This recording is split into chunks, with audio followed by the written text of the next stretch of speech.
إن الحمد لله نحمده ونستعينه ونستهديه ونتوكل عليه ونعوذ بالله من شرور أنفسنا ومن سيئات أعمالنا من يهده الله فلا مضل له ومن يضلل فلا هادي له ونشهد أن لا إله إلا الله ونشهد أن محمدا عبده ورسوله إن الله أوصانا في كتابه بتقواه فإنه قال بعد أن أقول أعوذ بالله من الشيطان الرجيم يا أيها الذين آمنوا اتقوا الله حق تقاته ولا تموتن إلا وأنتم مسلمون أما بعد.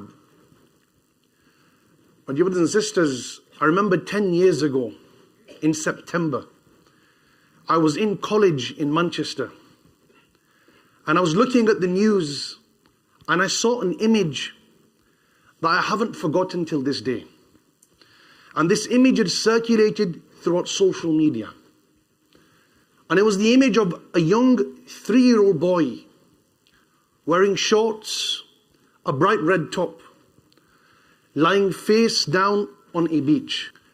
Why is a young 3-year-old boy in such a compelling circumstance that he's had to cross a sea and endure violent tides that cost him his life? Why? Why was the mother of this child compelled to take such significant risks in pursuit of a better life for her child? And it's only in that moment I realized the gravity of the Syrian suffering. This young 3-year-old boy that was for Muslims throughout the world, to see this tyrant and to see his entourage and servants see humiliation in such an unexpected fashion. And in today's sermon I want to draw certain benefits from the Syrian revolution. But before we start to draw these benefits, I want to provide a basic insight into how this revolution started. In 2011, the Syrian people had resisted suffering, tyranny, and occupation for over 5 decades. The ruler at the time, Bashar al-Assad, had inherited dictatorship from his father. He didn't come into power through a just election. He came into power through force. The Syrian people never had the right to choose who will lead them. They never had the right to express their public opinion. They lived in the tyranny and occupation for as long as humanity can remember. The Syrian people weren't allowed to pray in the mosque without being abducted by regime forces. Children weren't allowed to express their religious ambitions without being terrorized by Assad soldiers. Syrian women weren't allowed to embody the hijab without being incarcerated within Syrian prisons for decades, being exposed to all forms of abuse and torment. And this was the devastating life that every Syrian person lived. And the people had resisted enough. They wanted to bring about some social reform. So public demonstrations were carried out in a city known as Dar'a. Women, children, students, doctors, engineers, from different leanings and backgrounds, they gathered within this city and they demonstrated, demanding basic rights, enough money to sustain their households, the ability to pray without persecution, to be able to cover themselves without the fear of being abducted. And among the voices during this demonstration was a young boy, 13 years of age, who was at the front of this demonstration chanting, "We want our rights." And he was brought by his father, who wanted to teach his child the importance of standing up for what's right. And the regime forces' eyes, they were laid on this boy. They violently snatched this boy, and reports suggest that he was tortured under regime authority for 3 weeks consecutively. His body was bruised. His bones were shattered. his limbs were amputated. And his corpse was thrown on the doorstep of his house 3 weeks later by Assad regime forces. And the parents, they hear a knock at the door. And they see the corpse of Hamza Ali al-Khatib from Dar'a lying at their doorstep. The child they nurtured. The child they taught how to walk and eat. The child they carried, dead at their doorstep. Massacred mercilessly by the Assad regime. And this particular event in 2011, it galvanized the largest protest movement in Syria known to mankind. And this gave birth to what's known today as the Syrian revolution. And the Syrians have been fighting and struggling for as long as history can recall. The father of Bashar was just as much as a tyrant as he was. We see some of the statistics of the Palestinians who were being massacred, and we find those numbers staggering. If we contrasted those numbers with only one massacre from Syria, we'd be shocked. The massacre of Hama in 1980, over 40,000 innocents were slaughtered in 3 weeks. La ilaha illallah. A deafening number. This is the suffering the Syrian people have endured. And up until the liberation of Syria occurred, most of us didn't even know what the Syrian liberation or the Syrian revolution was. We turned a blind eye to Muslim suffering, bogged down by our own lives and our own ambitions and dreams. And on the 8th of December, rebel factions in Syria carried out a preemptive offensive attack on varying cities, gradually toppling the Assad regime and liberating those lands from tyranny and oppression. Over 150,000 prisoners were released from just one prison. That's one prison from hundreds within Syria, where Muslims have been massacred for over 4 or 5 decades, not having seen the light of day for as long as they can remember. And in today's khutbah, I want to make mention of certain lessons that concern us. How can we benefit from their suffering and their victory? What does it teach us? Because it's a teaching moment for every Muslim in the UK. The first lesson, the importance of care and empathy. Over the last decade, I've traveled to many mosques, given many speeches and lectures. And the care for Muslim suffering is lacking among us. If we look at the prophetic reports that teach us how to act with Muslims, we'd be filled with shame and embarrassment. In a hadith Qudsi, the Prophet ﷺ narrates to his companions, Allah will say to the slave on the Day of Judgment, I was hungry, you didn't feed me. I was ill, you never visited me.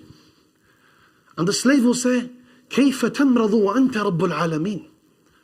That how can you fall ill? How can you be in need of food? Oh Allah, you are the sustainer of the worlds, the nurturer of mankind. And Allah will respond to this person, أما علمت أنك لو وجدته لوجدتني عنده. That if you had found my slave who was suffering, you would have found me with him. Allahu Akbar. If you had found my slave that lacked food and drink, I would have been found with him. If you had fed him, you would have fed me. If you had stood up for his rights, you would have stood up for my rights. Where are we in terms of Muslim suffering? The Palestinians have been undergoing genocide for over 6 decades. The Uyghurs in China are placed in concentration camps, and this genocide is denied. Our brothers and sisters in Sudan are facing a human tragedy. And the Syrians have been undergoing this mistreatment and abuse and tyranny for 6-7 decades. And as Muslims, we have a role to play. The Syrian suffering has come to an end, but Muslim suffering will continue. Allah has promised this in the Quran. أَحَسِبَ النَّاسُ أَن يُتْرَكُوا أَن يَقُولُوا آمَنَّا وَهُمْ لَا يُفْتَنُونَ. Do people think they can say we believe without being trialed and tested? Do they think they'll be entered paradise without test or trial? It's a divine promise. So it's not about standing up and chanting when lands are liberated. It's about asking ourselves a confronting question: what am I doing? How much care and empathy do I have for those suffering? That child laying on the beach 10 years ago, did I consider that my child? That sister that was abducted for 40 years plus, do I consider her my sister? Is this ummah really one body? Am I feeling the pain the Syrians have felt? Are the crying of the Palestinians making me cry? If not, there's a fundamental problem with our iman. The second lesson that we draw from the liberation of Syria is the importance of taking information from the right sources. There are many Muslims and non-Muslims alike who are pro-Palestine voices. But when it came to the Syrian suffering, they supported the Assad regime over the rebels themselves. Anybody who supports the Assad regime over the Syrian people is no ally of Islam and Allah. Anybody who supports that regime that's brutal and tyrannical, that's tortured and killed and massacred Muslims for decades, is no ally of Allah and His Messenger. And this is all because we're relying on Western media outlets, not being able to distinguish the oppressed from the oppressor, the right from the wrong. It's these very Western powers that have always been on the wrong side of history. It's these very Western powers that divided the Arab states as we know them.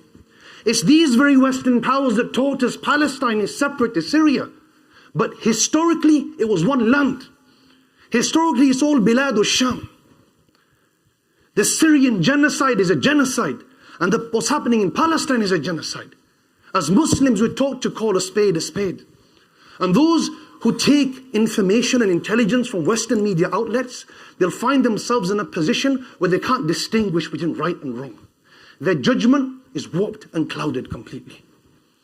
And it gives birth to an inconsistency in a Muslim's moral compass. We support these people who are suffering, but these people suffering, there are some questions, many doubts that are being casted. And there are so many alternatives. We have Middle Eastern Eye, we have DOAM, we have 5 Pillars. These are independent Muslim media outlets that are conveying to us information concerning Muslim suffering. But we choose to look at BBC while sipping our coffee and internalizing that information, while we're indoctrinated by these Western sources and turned against our brothers and sisters who are suffering throughout the world. The next benefit that we draw from the Syrian revolution is the importance of grassroots work. We talked about empathy and support and care. Muslim suffering will continue. The genocide in Palestine is still ongoing. How many babies froze to death while people celebrated New Year's in Palestine? Yet we continued with our meals. We continued with enjoying our days off from work, without taking into consideration what the Palestinian people were going through. And the question we should ask ourselves is what grassroots work we can do, what charitable organizations we can involve ourselves with to bring about some change. And just raising awareness, just speaking about the suffering is a significant contribution. The importance of raising awareness should not be trivialized. And this is one of the ways we can display that care and empathy. Talk to our relatives, talk to our neighbors, discuss with colleagues, talk about the Syrian suffering, talk about the suffering of the Uyghurs, speak about the genocide taking place in Palestine. These are our brothers and sisters. And last but not least, the importance of resilience and patience.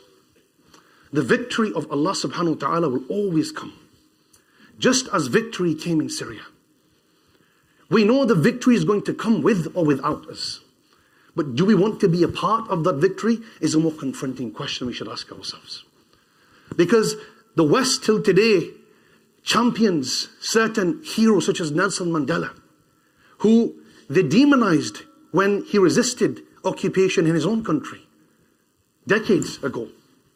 So those who stand against oppression will always be championed.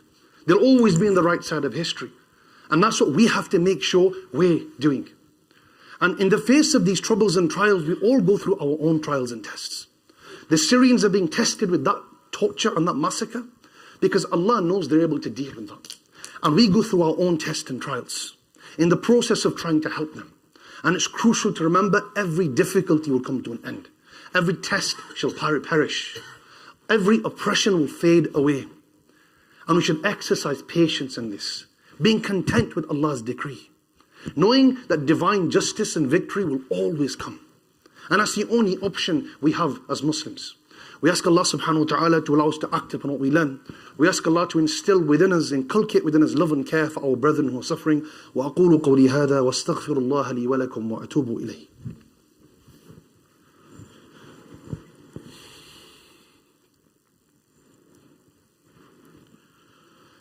الحمد لله وحده وأسلم على من لا نبي بعده. My dear brothers and sisters, life continues regardless of how much suffering we have to see and go through ourselves.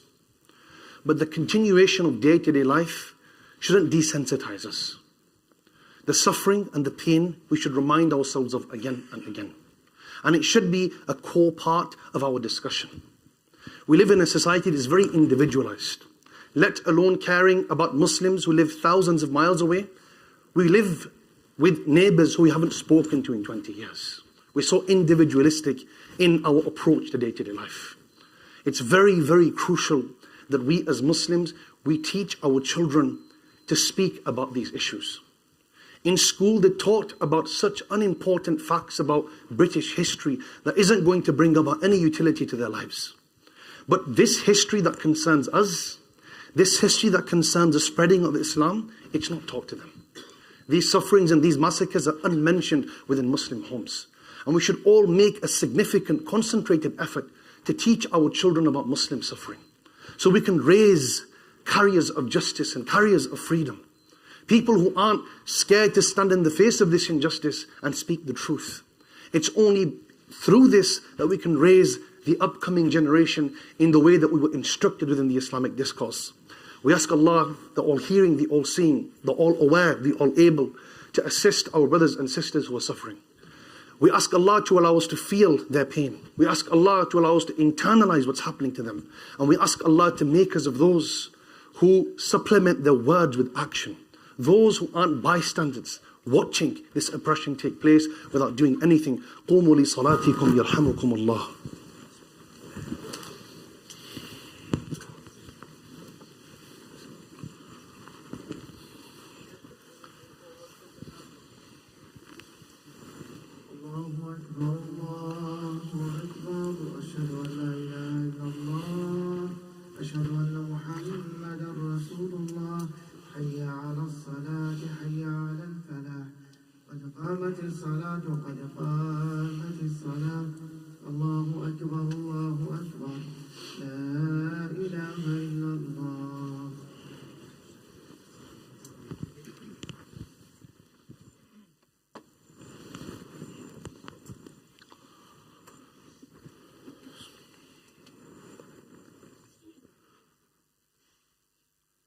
استووا أقيموا صفوفكم واعتدلوا تراصوا.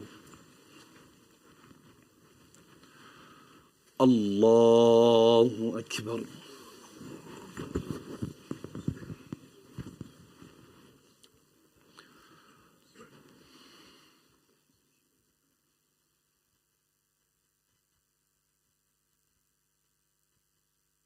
الحمد لله رب العالمين الرحمن الرحيم مالك يوم الدين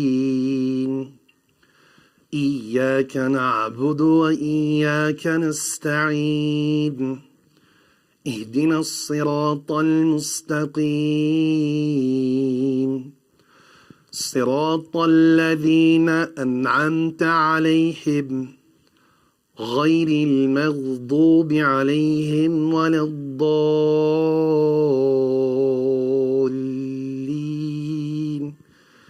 آمين.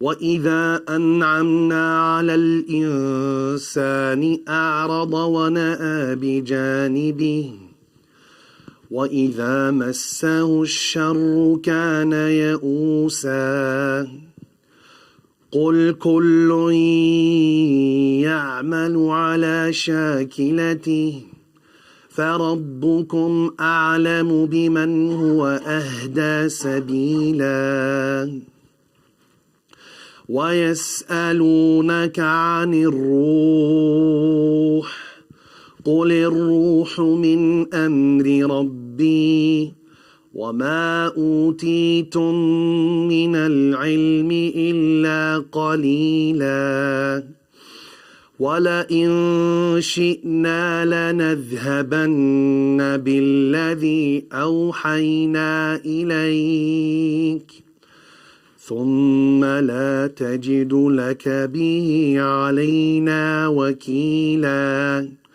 إلا رحمة من ربك إن فضله كان عليك كبيرا.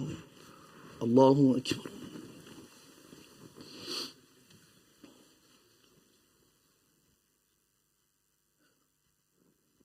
سمع الله لمن حمده. اللهم ربنا. الله أكبر.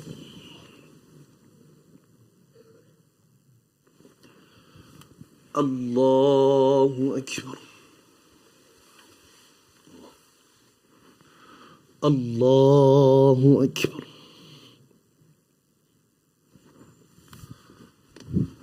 الله أكبر.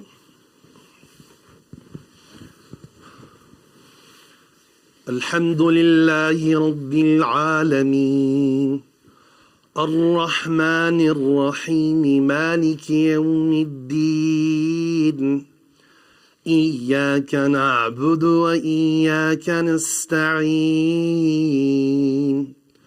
اهدنا الصراط المستقيم صراط الذين أنعمت عليهم غير المغضوب عليهم ولا الضالين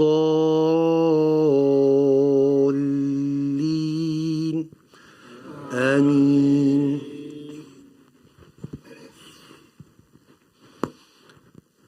إن بطش ربك لشديد إنه هو يبدئ ويعيد وهو الغفور الودود ذو العرش المجيد فعال لما يريد هل أتاك حديث الجنود فرعون وثمود بل الذين كفروا في تكذيب والله من ورائهم محيط بل هو قرآن مجيد في لوح محفوظ. الله أكبر.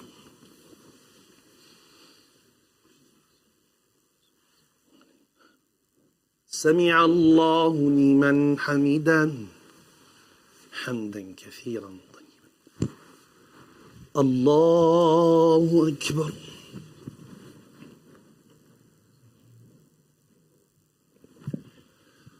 الله أكبر. الله أكبر.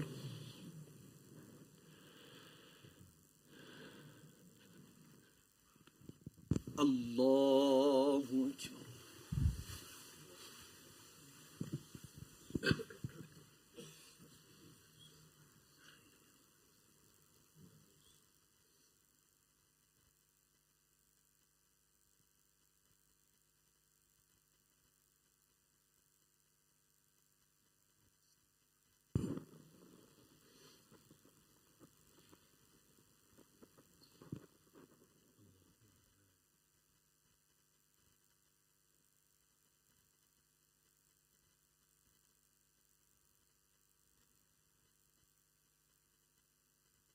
السلام عليكم ورحمة الله. السلام عليكم ورحمة الله.